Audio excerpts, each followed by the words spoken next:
don't like girls. 11, come over here. I don't think so, pal!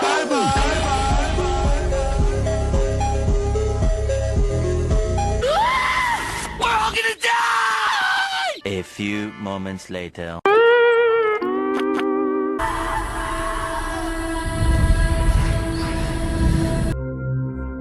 There's clearly something incredibly difficult about making a good TV show finale. A multitude of good to great series have completely shit the bed when it's time to stick the landing. Best season ever! It's been clear for a while now the Duffer brothers had no real plan for where Stranger Things was headed, and that they were winging it the entire time. But that's worked for them fairly well thus far. Hopefully, their fly by the seat of their pants method of storytelling would deliver a well-written, satisfying end to one of the biggest shows of the last 20 years. No way. Not this time. In fact, the final season was so awful and left so many plot threads unanswered that it spawned a fan petition to release scenes that simply didn't exist. The narrative was so badly constructed that a theory spread online that Vecna was manipulating the audience and that what we were watching was his twisted version of events when in reality the characters were just under his spell. The final episode was so unsatisfying that fans are convinced there is an alternate ending on the cutting room floor. I haven't seen this level of outrage since Game of Thrones. Well, Danny kind of forgot about the Iron Fleet. But let's not get it twisted. Stranger Things has not been some perfect show up until this point. Season 1 was fantastic, but it clearly lost the plot in Season 2 and jumped the shark in Season 3. However, Season 4 was a return to form and got me fully reinvested. Although a litany of plot holes, conveniences, repeated story beats, and character regressions has plagued some of the previous seasons, there were intriguing mysteries and likable characters to keep us invested. If it ended well, then it would all be worth it. With a finale comes finality. No more beating around the bush. What are stories but mystery boxes? It's time to deliver answers, satisfaction, and an ending that warrants a lasting legacy. After seeing Season 5 in its entirety, it's clear the Duffers were lying when they said they had a clear vision for the end of the show. Plus, it wasn't very good, and the road to get there was riddled with feces, plot holes, bad writing, and disappointment. The best way to describe this season is running out the clock, going nowhere fast. How do you deliver over 9 hours of content that feels slow as hell yet also rushed? Most impressive. There were a lot of interesting ideas tackled in the finale, but we had to sit through unimportant filler until the final episode, and by the time we got there, it was time to speed run to wrap things up, and many story threads and plot lines were simply ignored. I don't know if I've ever seen a season of television written this badly with this many plot holes. There's a lot to tackle this season, so my analysis might be a bit all over the place. So I'm going to divide this video into 3 parts, focusing on Volume 1, Volume 2, and the finale, and do my best to break down this slow motion train wreck. Real quick, if you're enjoying the video, please like, subscribe, and leave a comment. My goal is to hit 1,000 subscribers and get fully monetized, and any support is greatly appreciated. Now back to the video. Volume 1, The Death of World Building. At the end of Season 4, the Earth is cracked open, spores from the Upside Down are in the Hawkins sky, and we are led to believe that Season 5 is going to be a full apocalyptic war with Vecna. Psych! That's the wrong number! So, the military threw plates over the cracks of the Upside Down and just sealed it up? Run the bullshit! Go! Okay, well, it's real lucky those cracks haven't shifted at all and that they just stopped growing or they'd be screwed. Why did Vecna just stop his attack? In fact, why doesn't he come to the right side up and finish the job himself? A good question. For another time. Well, at least it'll be interesting to see the reaction from the townspeople, considering some of them must have seen the giant red glowing cracks in the ground beneath them. You sure about that? So, nobody outside of our main cast even acknowledges the military occupation. Nobody saw the glowing cracks in the ground, the giant plumes of particles that were launched into the sky. There's no rumors or conspiracies running through the populace. It's just business as usual. Oh, okay. This was maybe the worst creative decision of the season. Viewers were ready for the final battle to commence, and yet we're back to the usual school settings, sneaking around town, and family drama. How am I supposed to feel the impending doom of Vecna when you can just throw metal fucking slabs on top of the barriers? What, are you retarded? You can't have your cake and eat it too. It can't be the end of the world, and yet the characters are working at radio stations and attending school like nothing happened. This is peak levels of tell, don't show, a cardinal writing sin. So Vecna has disappeared and Hopper has been sneaking into the Upside Down to find him. I have many questions here. I thought the air was toxic down there. I get Will was captured and had no mask available in season 1, but why is Hopper going down there with no gear? And where are all the monsters? We don't see a single Demogorgon, no bats, no dogs. I mean, I guess those only appear when the plot needs them to. How convenient. With the lack of monsters, I'm not sure why Hopper didn't bring 11 in the first place, or hell, why didn't everyone go down there? The Upside Down clearly poses no threat unless the story needs it to. Sorry, Eddie. Rest now, brother. We have the watch, and I'll see you in Valhalla. And we're getting ahead of things here, but if they've systematically searched the Upside Down, how in the fuck did Hopper not see the giant wall that surrounds it, or anyone in the previous seasons? Don't ask questions. Just consume product and then get excited for next product. Another huge mistake the show made, I don't care about Holly at all. I deadass forgot Mike even had another sister, and why are we introducing her in the 11th hour, no pun intended, when we could have had a different character we're attached to be captured by Vecna instead? This show has already had a huge issue with introducing way too many characters, many of whom no longer serve a purpose, so why introduce even more? And unfortunately, there are even more like Vicky, Dr. K, and the majority of Holly's classmates who basically do nothing. They're props more than actual characters. We end up spending so much time with Holly that's completely out of left field, to the point where I was like, where the fuck are the main characters? Where are they? The majority of the OG cast has like nothing to do. They're all either making fruitless plans, tracking Hopper in the Upside Down, or sitting around with their thumb up their ass. We really couldn't have given them anything better to do, or traded out Holly and her classmates for the characters we know and love. Nah, I don't really feel like it. And before I hear some dumbass say, well, Vecna needed the kids for his plan, let me explain why you're a moron. First off, the Duffers could have changed it so some members of the OG cast were kidnapped. Second, they're in control of the story for God's sake, and if this was the plan all along, which it clearly wasn't, then Holly and her group should have been introduced long before this season. And third, even within the internal logic of the narrative, it doesn't make sense. In season 4, Vecna doesn't use little kids to open the 4 pillars in Hawkins, so this feels like complete bullshit to force in an unnecessary storyline with a character I couldn't give a shit about. And this is no shade to the actress, I think she's fine. I'm strictly roasting the writers on this dumbass decision. Let's move on to the military. They serve legitimately no purpose other than to create artificial drama. What do you actually do around here, man? I guess we couldn't waste more runtime if the party can go back and forth to the Upside Down as they please, and if the feds aren't barreling down on their asses. And there's just no tension. 11 manhandles these retards like it's nothing, and they don't notice the secret door inside their base, nor the lookout in the church that is right above them. They literally can't succeed whatsoever until the finale, where everyone is captured and somehow isn't thrown into Guantanamo for murdering military personnel. Sorry, I'm getting ahead of myself. Also, where is Dr. Owens? Where are the Hawkins police from last season? The world may never know. Also, why does Dr. K even exist? We learn nothing about her except the fact she can throw a man twice her size and half her age around like a rag doll. Are we sure she didn't get mind flare particles inside her? She is a sorry excuse for a character, and I guess it was a bad idea to kill Brenner last season. Eventually, Hopper and 11 find 8, who's alive in the lab where they thought Vecna was. I know that ain't who I think it is. Why is the lab in the Upside Down? Why does the thunder in the Upside Down magically go off every 7 seconds so that 11 is able to sneak into the facility? I don't know. And more importantly, why is 8 back? The episode she appeared in was the lowest rated in the show's history. Well, I'm sure she's back for a good reason. The Duffers wouldn't just bring her back for contrived drama and to kill her, right?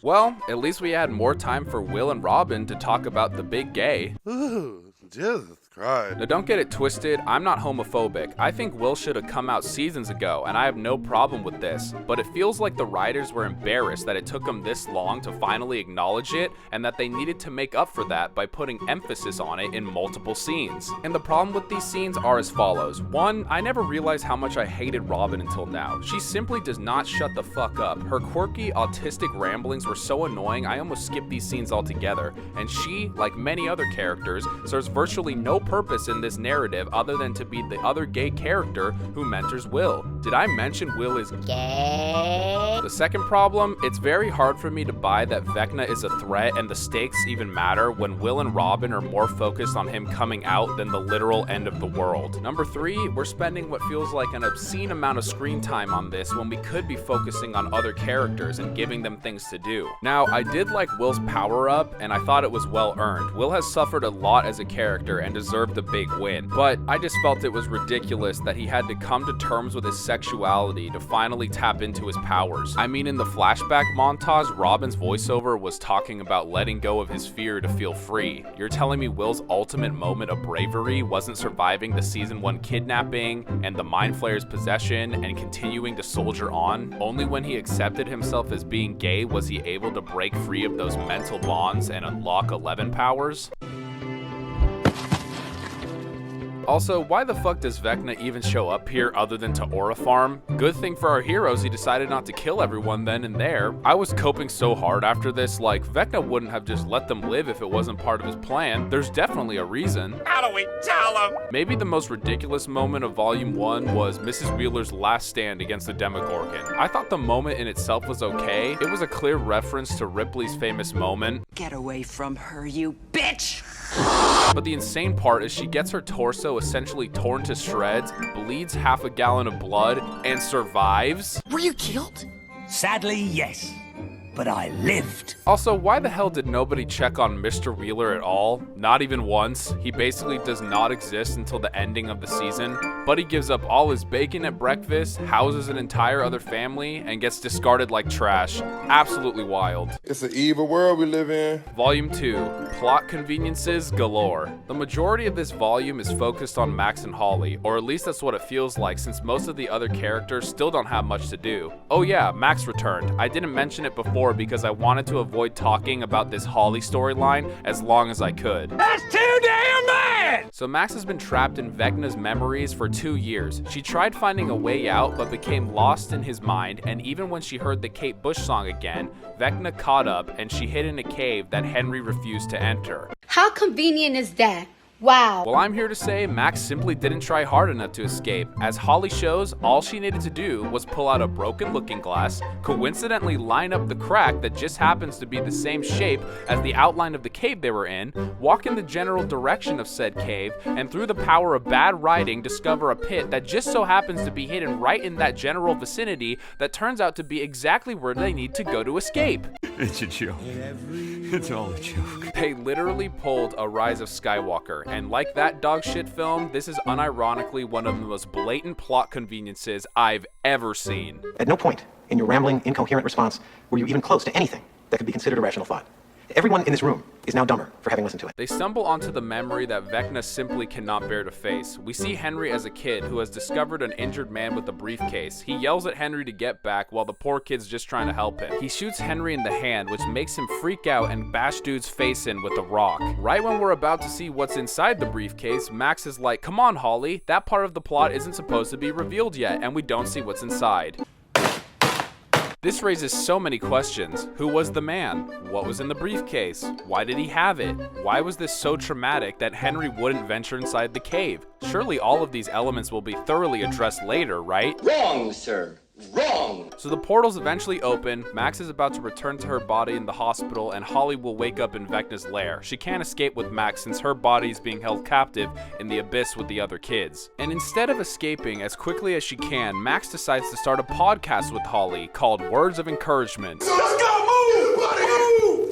Bro, the portal has closed on you before multiple times. Why the fuck are you not sprinting to freedom? I understand comforting Holly, but not for 10 minutes. The other thing this conversation does is open another can of worms. Max tells Holly she doesn't need music to escape and that she just needs to latch onto a comforting memory instead. Bitch, are you for real? If this is true, then how did Max not escape already? How did she come to this conclusion? How? I don't know. Alright, I'm done talking about that bullshit. Steve, Nancy, Jonathan, and Dustin manage to get into the Upside Down at the end of Volume 1. They come up against a huge wall, and Dustin believes that Holly is trapped beyond it. Again, how the fuck did nobody notice the Great Wall of China before now? You Mongolian! Don't you break down my wall! Anyways, Dustin also believes that the wall is like a shield and that there's likely a shield generator that is maintaining it. They all travel to Hawkins' lab because it happens to be in the center of the circle created by the wall. Thus, it's a likely spot for the generator. They split up, Dustin and Steve end up fighting, and after Steve storms off, Dustin hits the wall next to him, which just so happens to lead to a secret room that contains Brenner's journal that explains everything they need to know about the shield generator. Are you kidding me? Also, wasn't Brenner a shitty artist? Those drawings look pretty good to me. Nancy and Jonathan end up shooting the thing, and the resulting burst of energy knocks them out and melts the floor. They end up in a room that is filling up with the melted parts of the building, and it looks like this is the end. The couple has definitely had some rough patches in the last season or two, and they decide in the face of death to address the many issues in their relationship. This is actually a pretty complex, emotional scene. Jonathan reveals he was going to propose, but realized that it wouldn't solve anything. He jokingly unproposes to her, and she agrees not to marry him. It comes off as a multifaceted interaction where they acknowledge their issues but are determined to push through as a couple. But apparently I was wrong. This scene was them breaking up, and so many other people were also lost on this that the Duffers headed to Twitter to clarify. Again, maybe your writing isn't very good if you have to live tweet at the audience to resolve confusion. It's the biggest piece of dog shit. Later on, we learn that the shield generator is made of exotic matter and that it essentially is holding the Upside Down together. It's revealed the Upside Down is a wormhole connecting Earth and the Abyss. What is this exotic matter? How was it created? Who set it in place atop the lab? Were Brenner's journals created before or after the discovery of exotic matter? Was it created when 11 originally opened the portal to the Upside Down, or did it precede those events? My brain hurts! Also, when Nancy T-800 shot the exotic matter, it caused a rift in the wall. Hopper, 11, and 8 are about to be pulled into the eternal abyss, but luckily, a portal back to the right side up appears right in front of them. You can't keep getting away with it! Holly eventually escapes and happens to fall right above the lab. This not only informs the crew that she's not behind the wall, but shows exactly where she's being held. How lucky. It's even luckier that Vecna was able to use his telekinesis to pull her back, or she would be a puddle. But if he can pull her up, why isn't he able to do this to Nancy and the others? Couldn't he levitate them mid-air and drop them to their deaths? How should I know? I'm retarded. And then there's Will's coming out scene. I didn't have a problem with this in theory, but it just felt so forced. Like, guys, I know the world could be ending any minute, but we really need to talk about who I'm attracted to first. That's the real priority. Will explains he needs to conquer his fear of coming out, so Vecna doesn't use it against him, but this doesn't even come up in the finale. Will's sexuality changes nothing in the show, even though the Duffers insisted it was pivotal to the story. Liar! And that brings us to the ending, the finale. Rushed and unearned. To be real, I was enjoying the first bit of it because things were finally moving along, but then the plot comes completely undone. How were Vecna and the Mind Flayer defeated so easily? I mean, Will came out for longer than this entire fight lasted. The crew had a single rifle, a flamethrower, some gas in bottles, and a few spears, and killed King Ghidorah in like 5 minutes. Its legs are the size of 3 football fields, and somehow the crew outruns it like it's nothing. Now, as a big kaiju fan, I gotta admit, I really like the design of this new Mind Flayer, but why was it ignored for the last 2 seasons just to be shoehorned into the end? I want to know more about the symbiotic relationship it has with Vecna. Like, why didn't Vecna die right away when the Mind Flayer's heart shriveled up? Also, why did it take physical form when it would have been much harder to attack as the shadow we've seen before? It made itself vulnerable to attack by being flesh and blood, and they could have explained that it was preparing to invade Earth, and we've seen that it can't come to the right side up in its shadow form in season 3. But it's all left up to guessing since they don't mention any of this, not even in a throwaway line. Also, where are the Demogorgons? Where are the Demodogs, the Demobats? This is the final confrontation. Last time I checked, they live here. Maybe they read the script and said, screw this shit, we're out. The Duffers have come out to address this, saying Vecna wasn't expecting a sneak attack, but they're here somewhere. Buddy, you're the writer. The fuck you mean they're here somewhere? And how does Vecna not know about the plan? He used Will for seasons to spy on Hawkins. He figured it out during the confrontation with Hopper, and he read Eleven's mind in this same episode. How was he not expecting it? I'm kind of retarded. Also, how is Will not heavily injured after Vecna and the Mind Flayer's death? He was screaming in pain when the Demogorgon was on fire, and yet he's just fine when Vecna is decapitated? Barely an inconvenience. Wait, is the Mind Flayer even dead? We see the mind flayer particles fly out of the kids' mouths when they're freed. How does that work if the main body is dead? Forget about it. And speaking of the kids, it's never answered why Vecna needed 12 kids for the plan to work. And what about Vecna's plan? What exactly is it? We know he wants to meld the abyss with the earth, but for what purpose? Won't the impact of the planets kill everyone, including the mind flayer and himself? On a separate note, I was okay that Joyce killed Vecna, but it definitely should have been Will or 11 since they suffered the most at his hands. And speaking of Joyce, she nor Hopper even acknowledged the entire show that they went to school with Henry Creel. It's just never brought up, and I shouldn't have to see or read about a spin-off play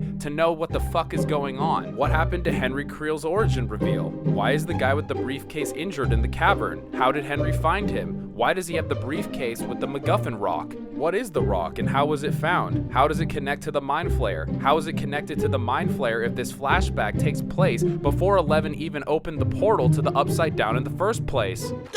Well, it's funny you should, see the George, they're onto us! And for that matter, why is this experience so scarring for Henry? It was so traumatic that he couldn't enter the mind cave. But why? It must be because the mind flayer infected him here. But that doesn't add up. He revealed that he wanted the mind flayer to take control and unleash his inner evil. Okay, so what is it then? We see Henry crying, so perhaps only now he finally came to terms with the fact that him becoming Vecna is what he wanted? This is a critical piece of understanding Vecna's motivations and origin, and the Duffers refuse to elaborate. Wow, this is garbage. Similarly, we got no clarification about what the Upside Down is, nor how it works. Okay, it's a wormhole. Sure, nice retcon, guys. Why does it look like Hawkins? Do the demo creatures live there or in the abyss? Didn't the mind flayer live there originally? Why did it move to the abyss? What are the spores in the air? If the vines create a network to alert Vecna, why wasn't he alerted when our protagonist stepped foot in the Upside Down?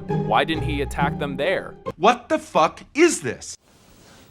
I don't know. And why didn't Vecna ever use his mindfuckery attacks again? I guess that's only a season 4 thing. It's hard to take the stakes seriously when the writing is this retarded, but it's also difficult to buy in when not a single character in a huge bloated cast dies in the final battle. Not that I necessarily wanted them to die, but it solidifies the severity of the stakes. Consequences make a story matter, and when 10 plus people defeat a kaiju and a psychic demon on their home turf and blow through on easy mode, it's impossible to make it meaningful. And that brings us to 11's unclear fate. What's the point of leaving it open-ended when there's clear holes in Mike's theory? Maybe that was the point, but how can I tell when the Duffers have failed miserably throughout this season in terms of writing? Let's assume they wanted us to think 11 could be alive. We see the military's frequency devices aimed at our cast, implying 11 couldn't use her powers. Wouldn't she be incapacitated on the ground? Whatever. So if 11 couldn't use her powers, that means 8, who was shot in the stomach, force projected 11 in front of the portal from who knows how far away at just the right time, while also pulling Mike into the void so that 11 could say goodbye. Or was that 8 pretending to be 11? And even when she blew up underneath the bomb, the 11 projection still managed to stay materialized? God, this is sloppy. You big dildo. Eat your fucking slop. And since the evidence points to the fact that it was in fact 11's end, why did she feel the need to sacrifice herself? She was able to hide for 5 seasons, but somehow she and Mike couldn't make it work in some cabin in the woods? Why does Hopper seem at peace? He wasn't over Sarah's death the entire show, but 18 months later and he's accepted that 11 is just gone? I can't lie, I did like the final scene with the gang playing one last game of D&D, but I can't help but wonder, was the entire point of elevating Holly to pitch a spin-off show with the next generation of kids? If so, sincerely go fuck yourself, Duffer Brothers. And to add one last insult to injury, Mrs. Wheeler's scars are magically gone. I guess the makeup department took the day off, and I can't blame them. This season sucked. There's a lot more I could critique, but let's just get this over with. Was this finale the biggest disaster I've ever seen? No, but what a disappointing way to conclude over a decade of storytelling. The Duffer Brothers have signed on for some Stranger Things spin-offs. No thanks. They proved they didn't have the skills nor motivation to make their show make sense and give the characters fans have loved a solid ending. And how will Stranger Things be remembered? Bad endings tend to leave sour taste in people's mouths, and although this season will break Netflix viewership records, will fans want to revisit the series in a few years? I, for one, am not inspired to rewatch a show when it's clear the writers didn't bother to rewatch either, since so many writing issues persist throughout this season, and setups from previous seasons are left unfulfilled. And as we say goodbye to Hawkins and our motley crew of dungeon crawlers, I wish the final campaign could have ended on a much higher note. Thank you so much for sticking with the video this long. Again, my goal is to hit 1,000 subs and get monetized, so any support for me to get there to continue making high quality content for y'all is greatly appreciated. I'll see you all in the next one.